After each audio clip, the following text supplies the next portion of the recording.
AAA College of Engineering and Technology, Sivakasi. Counseling code 4680. Katchatheevu விவகாரம் தொடர்பாக RTI மூலம் கிடைக்கப்பெற்ற தகவல்களை பிரதமர் மோடியும் பாஜக தலைவர் அண்ணாமலையும் வெளியிட்டுள்ளது தமிழக அரசியல் களத்தில் பரபரப்பை ஏற்படுத்தியுள்ளது.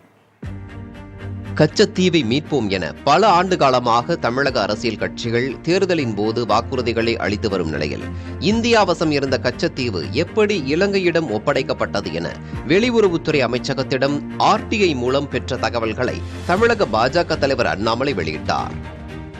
அதில் காங்கிரஸ் கட்சி அலட்சியமாக கச்சத்தீவை விட்டுக் கொடுத்ததாக குற்றம் சாட்டியுள்ளார். 1968 meeting of the informal consultative committee, அதன் பிறகு ஃபாரின் செக்ரட்டரியும் நம்முடைய முதலமைச்சர் திரு கருணாநிதி அவர்களும் 1974 கச்சத்தீவை பற்றி என்ன பேசினாங்க, இந்த இரண்டு விஷயங்களும் கூட டாக்குமெண்டா கொடுத்தாங்க. இதை எந்த ஒரு இந்திய குடிமகன் படித்தாலும் கூட ரத்தம் கொதிக்கும். அந்த அளவுக்கு கச்சத்தீவை பொறுத்தவரை காங்கிரஸ் கட்சி அப்ப பல சதி வேலைகளை செய்து கச்சத்தீவை தாரை வார்த்திருக்கின்றார்கள்.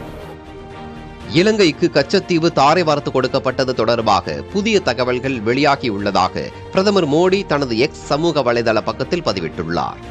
அதில் கச்சத்தீவை காங்கிரஸ் கட்சி விட்டுக் கொடுத்தது இந்தியர்களை ஆவேசமடைய செய்துள்ளதாக கூறியுள்ளார்.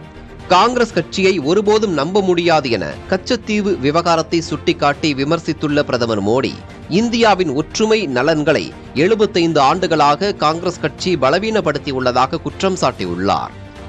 கச்சத்தீவு விவகாரம் மீண்டும் விஸ்வரூபம் எடுத்துள்ளது தமிழக அரசியல் களத்தில் பரபரப்பை ஏற்படுத்தியுள்ளது. AAA College of Engineering and Technology, Sivakasi.